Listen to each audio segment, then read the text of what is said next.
오늘은 우리 제목을 함께 같이 읽어볼까요? 시작.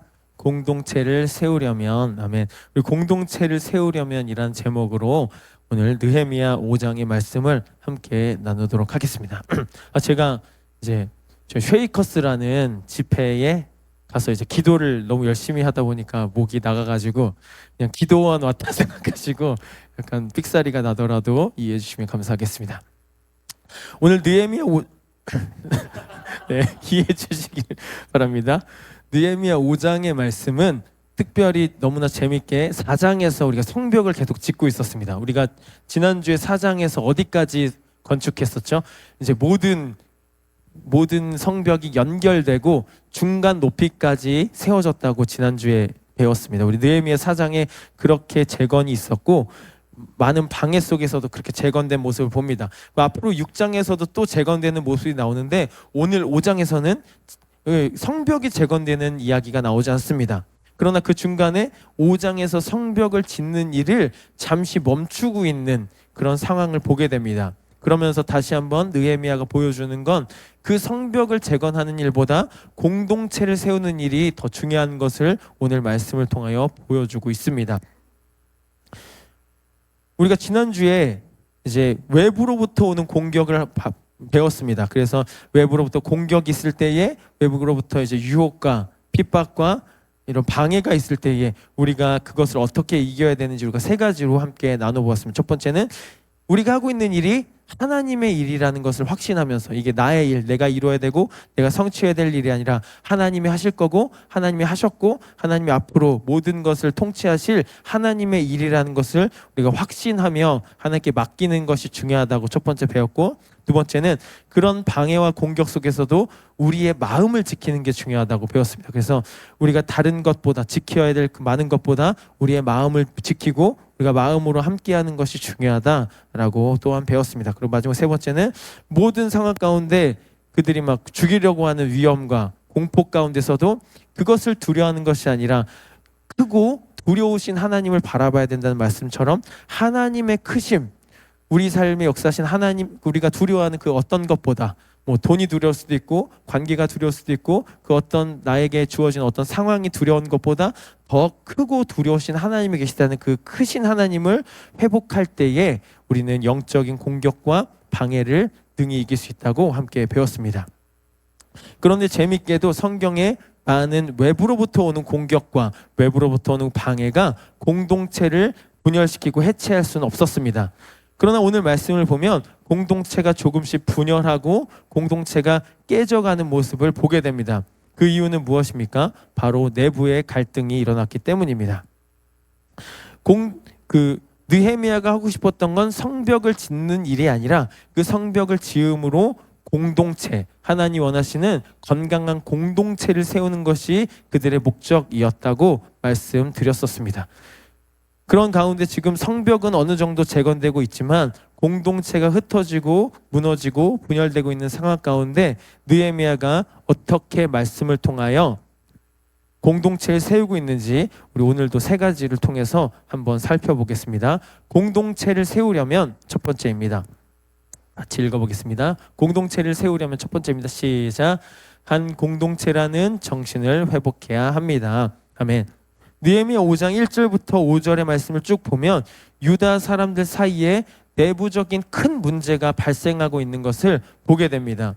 유다 사람들에게는 어떤 문제가 지금 일어나고 있냐? 우리가 유다 사람들의 상황을 좀 면밀하게 바라보면 그 문제가 어떤 건지 확실히 이해할 수 있습니다.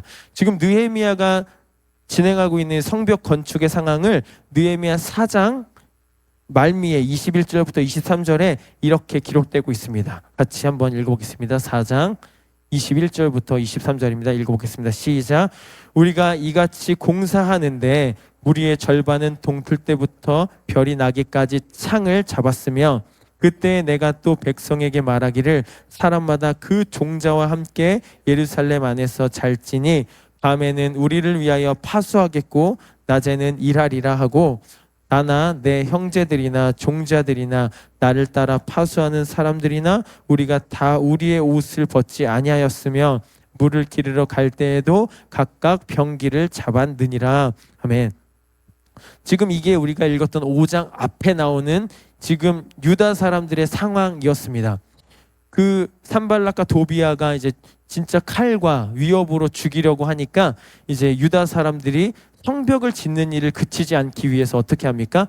파수꾼들을 세웁니다. 그래서 밤에는 그 성벽을 돌아가면서 지키고 낮에는 일을 하는 이런 방식으로 지금 공사를 하고 있는 것을 보게 됩니다. 또한 손에 창을 항상 잡고 있었고 그들의 옷, 그들이 뭐 작업복이 될 수도 있고 뭐 갑옷이 될 수도 있고 그런 옷을 절대로 벗지 않고 물을 뜨러 갈 때에도 한 손에 꼭 병기를 잡고 가는 정도로 굉장히 준비되고 철저하게 이 일을 감당하고 있는 모습을 보게 됩니다.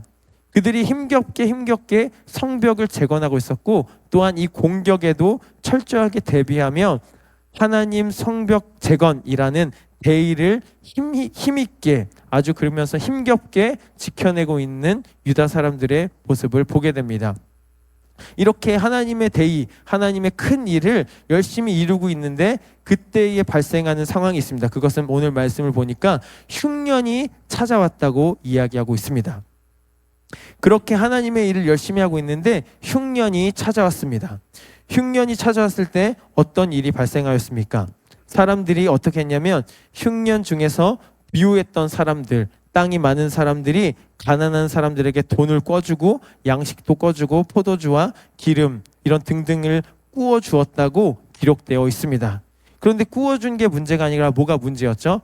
꾸어준 이자를 굉장히 많이 받았다는 것에 문제가 있었습니다. 이자가 얼마나 높았는지 이자를 갚기 위해서 그들의 자녀들까지 종으로 넘겼다라고 상황을 이야기해주고 있습니다. 그들이 처하고 있는 그 상황, 성벽을 재건하는 상황도 어려운데 또 흉년이 들어서 이런 상황 가운데 어려움이 찾아오는 것을 보게 됩니다. 그러나 이 흉년이 찾아옴으로 문제만 있는 것은 아니었습니다. 여러분 한번 같이 따라해 볼까요? 문제가 나쁜 것만은 아닙니다. 왜 문제가 나쁜 것만은 아닐까요? 이 문제가 흉년이 찾아왔기 때문에 이스라엘 백성들은 무엇을 깨달을 수 있었냐면 우리의 공동체가 건강한 공동체가 아니라는 것을 깨닫게 되었습니다. 성벽을 열심히 짓고 대의를 위해서 열심히 일하고 있었지만 사실 성벽은 잘 지어지고 있었지만 이스라엘 안에는 전혀 건강한 공동체가 세워지지 않고 있었다는 것을 흉년을 통하여 발견하게 됩니다. 유다 사람들은 성벽은 튼튼하게 재건하고 있었지만 그 안에서 공동체는 점점 약해지고 공동체는 점점 허물어져 가고 있다는 사실을 흉년을 통하여 발견하게 됩니다. 심지어 사실 고리대금이라는 것은 하나님께서 금지하신 것이었습니다. 우리 신명기 23장 19절 한번 보겠습니다. 19절 같이 읽겠습니다. 시작. 내가 형제에게 꾸어주거든 이자를 받지 말지니 곧 돈의 이자, 식물의 이자, 이자를 낼 만한 모든 것의 이자를 받지 말 것이라. 아멘. 네, 이렇게 써 있습니다. 하나님께서 모세의 오경, 모세의 토라 말씀을 통하여 형제들에게 꾸어주는 것, 같은 형제들에게 돈을 꾸어주든 뭐 식물을 꾸어주든 어떤 이자를 받을 만한 어떤 것을 꾸어줬을 때 이자를 받지 말아야 한다고까지 말씀하셨습니다. 그러면 여러분이 만약에 누군가에 뭘 꿔줘요. 그럼 왜 꿔주는 걸까요? 이자를 받기 위해서 꿔주는 거겠죠. 은행이 우리에게 돈을 왜 빌려주죠? 이자를 받기 위해서 아닐까요? 그렇죠. 그럼 우리는 하나님께서 꾸어주지 말라고 하신 게 아니라 꾸어주되 이자를 받지 말라고 하신 것은 왜 꾸어주어야 하는 걸까요? 꾸어준 이유가 뭐죠? 이자를 받지 말라고 하시면서 꾸어주라고 하신다면 꾸어줘야 될 이유는 무엇입니까? 간단하지 않습니까? 저 사람 잘 되라고, 저 사람 힘드니까, 상대방이 어려우니까, 그거 아닙니까? 하나님께서 꾸어주는 이자를 받지 말라고 하신 건 내가 꾸어줘야 될 그 대상이 어렵기 때문에, 그 사람이 꾸어야 하기 때문에 하나님께서 사랑의 공동체의 실현을 위해서 꾸어주라고 말씀하셨습니다. 그러나 이스라엘 백성들은 하나님의 사랑의 방식이 아니라 자신의 이익의 방식에 따라 공동체에게 자신의 돈을 꾸어주고 식물을 꾸어주고 포도주와 기름을 구워주고 있는 것을 보게 됩니다. 하나님이 원하시는 사랑의 공동체가 아니라 자신의 이익을 따라 성벽을 짓고 자신의 이익을 추구하고 있었던 공동체가 바로 이스라엘 공동체라는 사실이 흉년을 통하여 드러나게 되었습니다. 여러분, 공동체와 조직이 다르다고 생각하시죠? 네. 공동체와 조직은 완전 다른 개념입니다. 조직은 뭐 하는 곳이죠? 조직은 일하는 곳이겠죠. 일을 하기 위해 모인 곳입니다. 일을 하고 어떤 프로젝트를 진행하고 함께 해야 될 목적이 있고 함께 해야 될 역할이 있고, 그러니까 거기 안에서 내가 일을 잘 처리하는 것, 이것이 중요한 것이 바로 조직 아니겠습니까? 그런 조직 말고 어떤 조직. 그러나 공동체는 무엇입니까? 공동체라는 말은 우리가 커뮤니티라고 이제 영어로 쓰죠. 커뮤니티는 라틴어로 커뮤니타스라는 단어인데, 커뮤니이라는 것은 함께 서로라는 이야기고, 뮤니스라는 것은 봉사하다, 섬기다, 책임지다, 이런 뜻입니다. 그러니까 커뮤니티, 우리가 말하는 공동체라는 것은 무슨 뜻입니까? 함께 서로 봉사하는 거, 함께 서로 섬기는 거, 이것이 우리가 말하는 커뮤니티고 공동체입니다. 다시 말해서 우리가 추구해야 될 공동체라는 것은 서로 한 몸이 되어서 서로를 위해 섬기고 서로의 고통을 함께 나누고 서로와 함께 성장해 가는 것을 이야기하고 있습니다. 그래서 고린도전서 12장에도 이렇게 정확하게 말해주고 있습니다. 우리 함께 보겠습니다. 25절부터 27절입니다. 함께 읽겠습니다. 시작. 몸 가운데서 분쟁이 없고 오직 여러 지체가 서로 같이 돌보게 하셨느니라. 만일 한 지체가 고통을 받으면 모든 지체가 함께 고통을 받고, 한 지체가 영광을 얻으면 모든 지체가 함께 즐거워하느니라. 너희는 그리스도의 몸이요 지체의 각 부분이라. 아멘. 공동체가 어렵지 않습니다. 성경에서 바로 정해졌습니다. 공동체란 무엇입니까? 누군가 슬퍼하면 나도 슬퍼하는 게 공동체이고, 누군가 영광을 취하면 그 영광으로 인해 같이 기뻐하는 것이 그리스도의 몸된 공동체라고 오늘 설명해주고 있습니다. 공동체의 기본 정신, 함께 고통하고 함께 영광을 즐거워하는 것이라고 오늘 정의해주고 있습니다. 이런 차원에서 보면 교회도 조직인지 공동체인지 다시 돌아봐야 합니다. 성벽을 잘 짓는 일이 아니라 그 안에서 하나님의 공동체가 되어서 함께 슬퍼하고 함께 아파하고 함께 영광을 누리는 그런 기쁨의 공동체인지, 아니면 우리가 이루어야 될 한 가지 목적이 있고 그 목적을 잘 이루면 되는 조직인지 우리는 돌아보아야 합니다. 오늘 느헤미야에서 보고 있는 유다 백성들의 모습은 공동체의 모습이 아니라 조직의 모습이었습니다. 성벽을 재건해야 됐고 성벽을 열심히 재건하고 목숨을 다해 대의를 이루고 있었지만 정작 형제들의 아픔에 공감하지 못했고 형제들의 아픔에 슬퍼하지 않는 조직에 가까웠습니다. 그럼 우리가 공동체를 회복하기 위해서 느헤미야가 어떤 모습으로 대처했는지 우리 두 가지로 정리해 보길 원합니다. 공동체 회복을 위한 실천 방법. 네, 이름이 굉장히 길게 지었는데 공동체성을 회복하는 실천 방법 두 가지입니다. 첫 번째, 시작. 내 자리에서 공동체를 위한 일을 생각하고, 내 자리에서, 내가 있는 자리에서 공동체를 위한 일이 무엇인지 생각해 보는 거예요. 두 번째는 무엇입니까? 나에게 주어진 공동체로부터 섬기는 일. 여러분, 느헤미야가 보여주고 있는 공동체를 회복하기 위해서 이 두 가지를 했습니다. 우리 16절 17절 한번 보겠습니다. 16절 17절 16절부터 읽겠습니다. 시작. 도리어 이 성벽 공사에 힘을 다하여 땅을 사지 아니하였고 내 모든 종자들도 모여서 일을 하였으며, 성벽 공사에 힘을 다하면서 뭘 하지 않았다고요?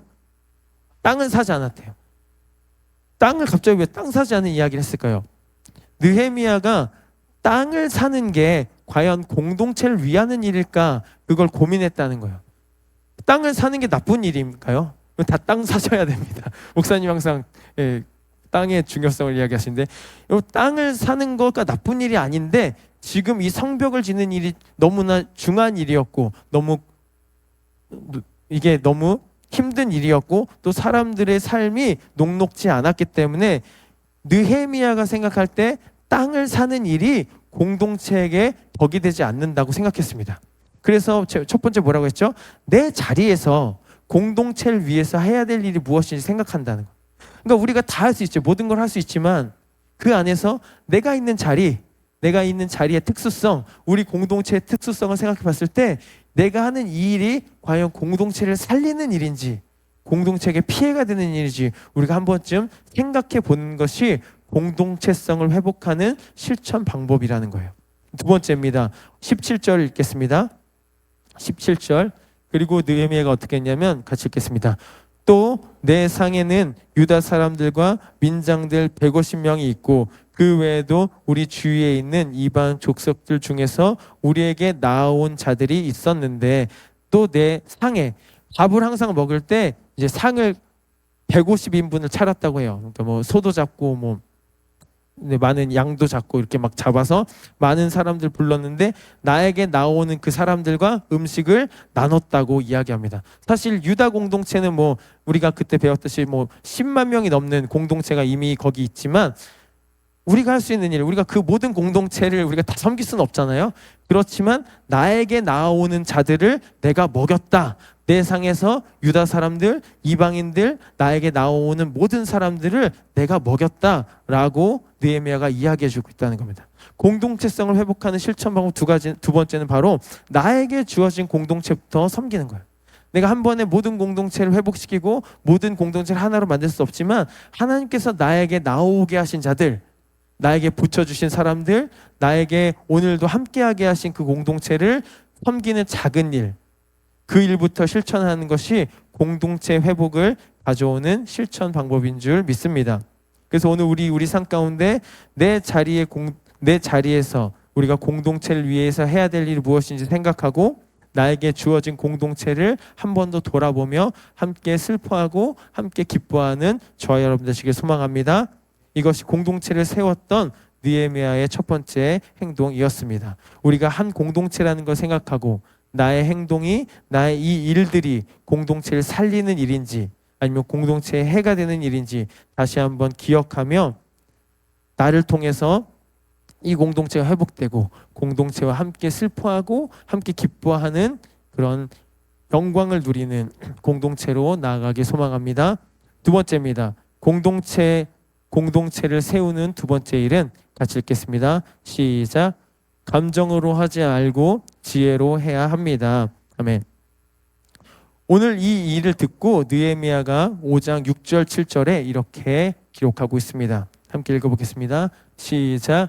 내가 백성의 부르짖음과 이런 말을 듣고 크게 노하였으나, 지금 이 이야기를 듣고 느헤미야가 크게 노하였다고 기록되어 있습니다. 당연하겠죠. 지금 사람들은 힘들어서 죽게 생겼는데 누군가 이자를 너무 세게 받아서 막 자녀가 팔려가고 세금을 낼 돈이 없고 먹을 것이 없어서 밭과 땅을 팔고 있는 이 상황에 크게 노하였다고 기록하고 있습니다. 그러나 7절에 이렇게 기록하고 있습니다. 같이 읽겠습니다. 시작. 깊이 생각하고 귀족들과 민장들을 꾸짖어 그들에게 이르기를 너희가 각기 형제에게 높은 이자를 취하는도다 하고 대회를 열고 그들을 쳐서 아멘. 6절에 내가 백성의 부르짖음과 이런 말을 듣고 크게 노하였으나 어떻게 했다고 합니까? 깊이 생각했다고 합니다. 느헤미야는 이런 말을 듣고 크게 화가 났지만 화를 폭발시키고 화로 이 상황을 대처한 것이 아니라 깊이 생각했다고 기록하고 있습니다. 이 깊이 생각했다는 원어는 나 자신과 의논했습니다 라는 단어입니다. 나 자신과 논의했습니다. 나 자신과 다시 한번 숙고해 보았습니다 라는 단어입니다. 다시 말해서 이 상황을 보고 너무 화가 났는데 나에게 한번 다시 물어보는 거예요. 이게 단순히 화낼 일이 아니라 이 원인은 뭐지? 내가 그럼 어떻게 해야 되지? 이 일을 어떻게 대처해야 될까? 나와 의논하고 나와 논의하고 나와 숙고했다고 오늘 느헤미야가 기록되고 있습니다. 여러분, 우리가 잘 알고 있듯이 교회가 분열되고 깨지는 가장 큰 이유는 어떤 일을 잘 못했기 때문에 교회가 분열되는 일은 거의 없습니다. 어떤 우리가 해야 될 목적이 있고 프로젝트가 있는데 그걸 잘 못해서 그걸 이루지 못했기 때문에 교회가 분열되는 일은 없습니다. 그러나 교회 안에서 상처를 받고 분열하는 가장 큰 이유가 무엇입니까? 서로 감정적으로 대응하고 어떤 일에 대해 감정적인 싸움을 할 때에 가장 분열하고 문제가 생기는 일을 많이 보게 됩니다. 여러분, 그런 것도 있습니다. 제가 자녀에게, 여러분도 자녀에게 화를 내시나요? 자녀에게 화를 낼 때가 있잖아요. 근데 제가 예를 들면, 야, 너 지금 당장 씻어.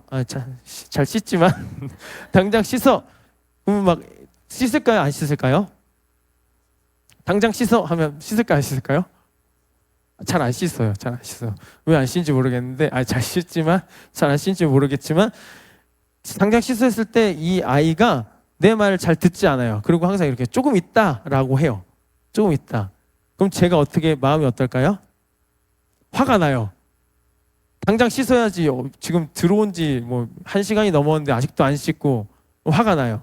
근데 제가 화를 내면서 막 쏘아붙이지 않고 한번 다시 생각해봅니다. 그러면서 그래, 당장 씻기 싫을 수도 있지. 우리도 그렇지 않습니까? 당장 해야 되지만 하기 싫을 때도 있어서 제가 저에게 묻습니다. 야, 어떻게 하면 좋을까? 그럼 이렇게 생각이 나요. 한번 물어보자.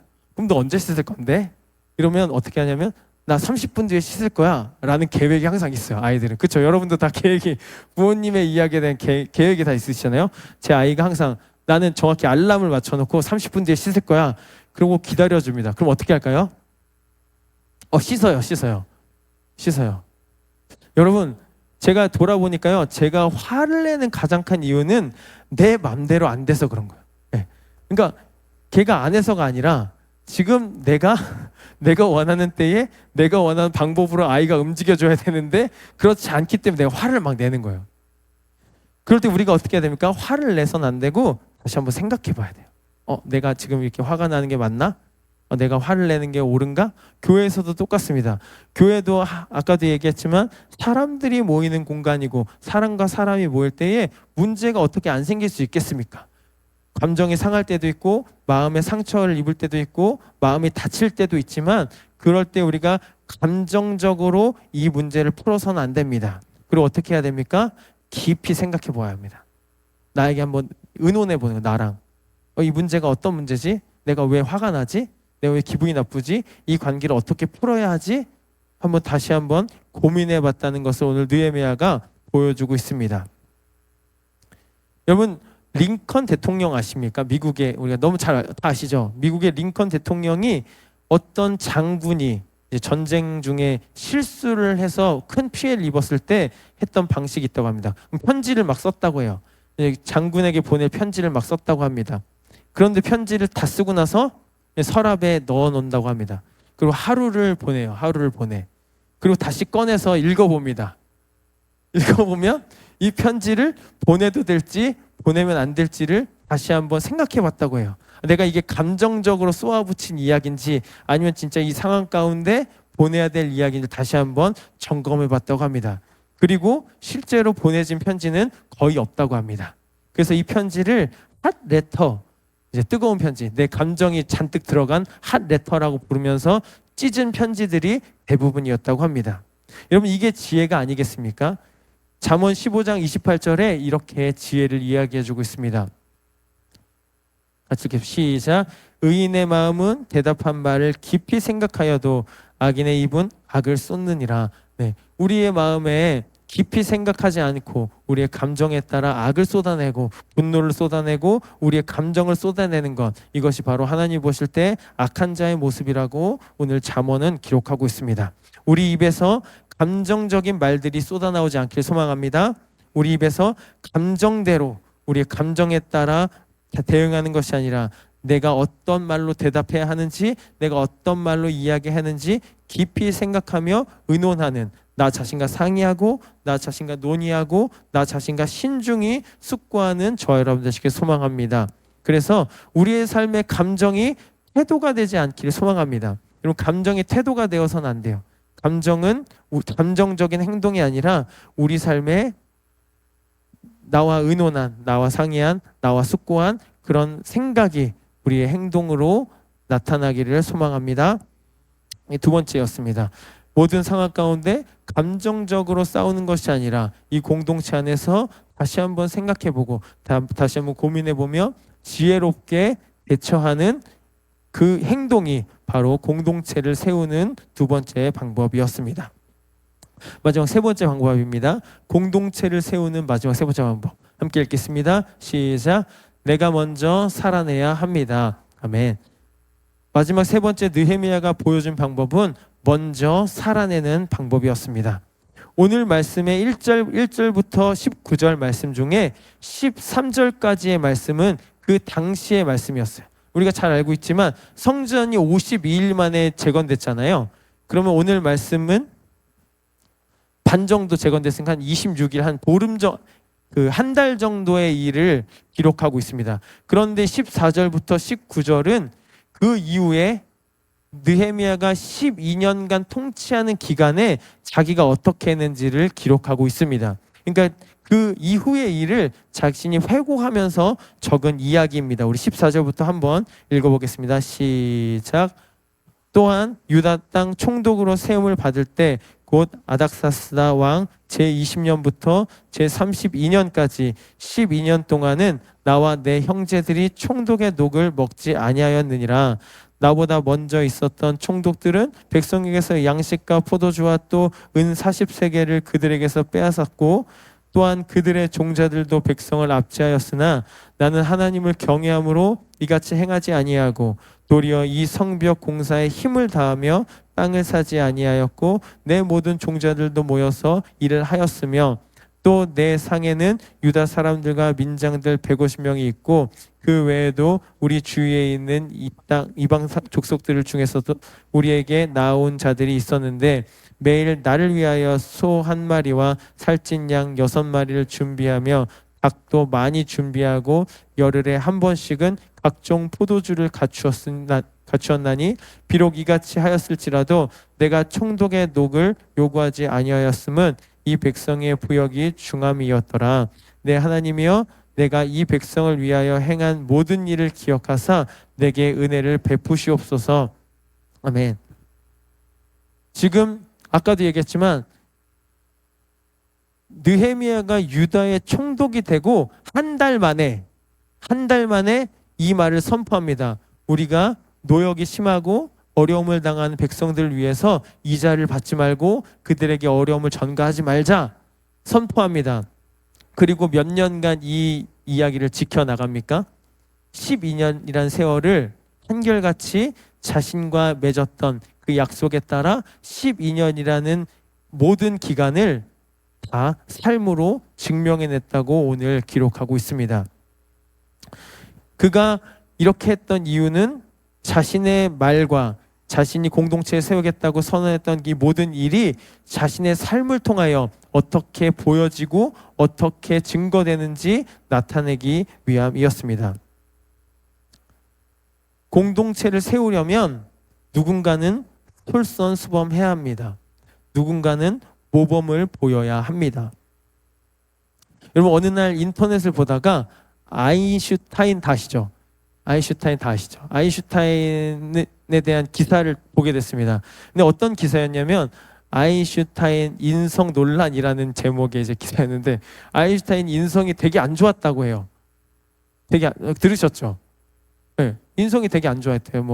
뭐 약간 그런 동양인들을 폄하하거나 이렇게 그런 것도 있고 자녀들을 잘 돌보지 않았고 방탕하고 약간 음란한 생활을 했고 이런 기사가 막 써 있는 거예요. 근데 저는 읽으면서 전 한 번도 아인슈타인의 인성을 좋아한 적이 없거든요. 그냥 여러분 중에 혹시 아인슈타인의 인성을 좋아하신 분이 계신가요? 그냥 그 사람 똑똑하고 천재고 업적을 많이 세웠으니까 존경하는 거 아닌가요? 근데 그 밑에 댓글이 진짜 엄청 많이 달린 거예요. 아인슈타인을 자기는 다시 더 이상 존경하지 않겠다. 아인슈타인을 쭉쭉쭉 막 이런 비난의 글이 엄청 쏟아지는 걸 보면서 아니 이 사람들은 아인슈타인의 인성을 보고 좋아한 것도 아니지만 이 사람의 인성을 알았을 때 이 사람을 재평가하는구나를 보게 됐어요. 여러분 우리가 이야기하고 전하고 복음의 능력을 막 이야기하잖아요. 그럼 그게 되게 놀랍잖아요. 복음이 얼마나 능력이 있습니까? 그런데 우리의 인성으로 이 복음이 재평가될 수 있습니까? 없습니까? 있습니다. 여러분, 목사님들이 무너지고 뭐 이렇게 실수하시는 목사님 많이 보시죠. 근데 그 목사님의 설교가 너무 좋았는데도 그 목사님의 삶을 통해서 그 설교 말씀이 마치 이상한 설교인 것처럼 변하는 모습을 되게 굉장히 많이 접하고 있지 않습니까? 기드온이라는 사람이 있었습니다. 기드온도요, 엄청난 업적을 이뤘습니다. 단 300명의 용사로 바다의 모래와 같은 미디안과 아말렉 병사들을 무찔렀습니다. 그리고 백성들이 기드온을 왕으로 세우고자 할 때 그가 뭐라고 했죠? 나는 너희의 왕이 될 수 없다. 오직 하나님만이 왕이 되실 거다라는 멋진 말까지 남겼습니다. 그런데 기드온이 어떻게 하죠? 두 가지를 했습니다. 그렇게 말하고 선포하고 이야기했음에도 두 가지. 첫 번째, 아들의 이름을 나의 아버지는 왕입니다라는 이름, 아비멜렉이라는 이름을 주고, 두 번째는 무엇을 했죠? 왕이 입는 에봇을 지어서 자기의 고향으로 보냈습니다. 그의 말은 하나님을 높였고 그의 말은 뭔가 하나님께 영광을 돌리는 것 같았지만 그의 삶은 자기가 왕이 되고 싶은 모습을 보여주었습니다. 그 결과 사사기 8장 27절에 이렇게 기록되고 있습니다. 함께 읽어보겠습니다. 8장 27절, 사사기 8장 27절에 이렇게 기록됐습니다. 기드온이 그 금으로 에봇 하나를 만들어 자기 성읍 오브라에 두었더니 온 이스라엘이 그것을 음란하게 위함으로 그것이 기드온과 그의 집에 올무가 되니라. 그의 말이 아무리 훌륭했고 그가 세운 업적들이 얼마나 대단했고 하나님의 일하심이 얼마나 큰 것임과를 보여주었음에도 불구하고 그의 말년의 삶이 자신을 은근히 높여고 자신을 은근히 왕으로 추대함으로써 온 이스라엘이 그것을 음란하게 여기고 그의 집이 올무가 되는 그런 일이 일어났다는 것을 보게 됩니다. 여러분, 우리가 공동체를 세운다고 말하고 공동체를 세우는 일인 것처럼 이야기는 하지만 삶으로 아무것도 하지 않으면 공동체가 건강하게 세워질 수 없습니다. 너무나 작은 일이어도 내가 남을 사랑하고 이웃을 섬기고 이웃에게 베풀어야 된다고 이야기는 하지만 실제 나의 삶이 그렇지 않다면 그것은 공동체를 세울 수 없다는 것을 이야기해주고 있습니다. 그래서 야고보서 2장 17절과 18절에 이렇게 기록되어 있습니다. 함께 읽어보겠습니다. 시작. 이와 같이 행함이 없는 믿음은 그 자체가 죽은 것이라. 어떤 사람은 말하기를 너는 믿음이 있고 나는 행함이 있으니 행함이 없는 내 믿음을 내게 보이라. 나는 행함으로 내 믿음을 내게 보이리라 하리라. 아멘. 무슨 이야기죠? 어떤 사람은 나는 믿음이 있어, 나는 믿음이 있어, 난 하나님 믿어 하는데 행함이 없다고 하는 거예요. 근데 어떤 사람은 말은 안 해, 나 믿음이 있다고 말은 하지 않는데 행함이 있어요. 그러면 어떤 게 믿음으로 보여지실 것 같으십니까? 후자죠. 행함이 있는 걸 믿음으로. 그 얘기입니다. 어떤 사람은 자기가 믿음이 있다고 이야기하지만 그래, 네가 말하는 그 믿음, 그 말로 믿음을 보여봐. 보일 수 없지만 내가 행함으로 믿음이 뭔지 보여줄게, 이 이야기하고 있습니다. 그래서 이와 같이 행함이 없는 믿음은 그 자체가 죽은 것이라고 이야기해주고 있습니다. 오늘 우리 삶에 공동체를 세워야 한다고 이야기하고 공동체가 중요하다고 이야기하지만 우리가 공동체를 위해서 아무것도 하지 않고 아무 실천도 하지 않고 아무런 섬김도 없다면 그것은 공동체를 세우는 일이 아니라는 것을 오늘 보여주고 있습니다. 그래서 베드로전서 2장 21절에 결론적으로 이렇게 이야기하고 있습니다. 같이 읽어보겠습니다. 시작. 이를 위하여 너희가 부르심을 받았으니 그리스도도 너희를 위하여 고난을 받으사 너희에게 본을 끼쳐 그 자취를 따라오게 하려 하셨느니라. 아멘. 우리가 이 땅의 모범을 보이며 이 땅의 말을 우리 삶으로 증명해야 될 이유는 먼저 그리스도께서 우리를 위하여 고난받으셨고 우리에게 어떻게 살아야 되는지 본을 보여주시기 때문입니다. 그리스도께서 보여주신 그 삶의 본을 따라 우리도 그 삶의 자취를 따라가야 될 줄 믿습니다. 그렇기 때문에 오늘 우리가 믿고 있는 믿음을 우리의 삶의 행함으로 한 걸음 더 나아가는 저 여러분 되시길 소망합니다. 우리가 믿고 있고 우리가 선포했고 우리가 말로 전하고 있는 그 믿음을 또한 우리의 삶으로 나타내는 그런 지혜로운 우리 성도님들 되시기를 소망합니다. 공동체를 세우는 방법 3가지 정리하겠습니다. 첫 번째는 한 공동체라는 정신을 회복해야 합니다. 공동체는 함께 슬퍼하고 함께 기뻐하고 함께 영광을 나누는 것이라고 우리 함께 들었습니다. 오늘 우리가 한 공동체로서 일을 잘하는 것이 아니라 그들의 슬픔에 함께 슬퍼하고 그들의 기쁨에 함께 기뻐하는 그 진정한 공동체 되기를 소망합니다. 두 번째로 감정으로 하지 말고 지혜로 해야 합니다. 내 다가오는 감정에 그 감정이 나의 태도가 되고 그 감정으로 행동하는 것이 아니라 나에게 어떤 감정이 올 때에 분노가 오고 뭔가 울분이 찾아올 때에 나에게 다시 한번 질문하고 나와 상의하고 의논하는 그런 지혜로운 저와 여러분 되시기를 소망합니다. 마지막 세 번째는 내가 먼저 살아내야 합니다. 우리가 이루고자 하는 공동체를 위해서 내가 보여주고 싶은 공동체를 위해서 내가 말만 하는 것이 아니라 먼저 살아내는, 그래서 예수 그리스도의 본을 따라가는 저 여러분 되시기를 소망합니다.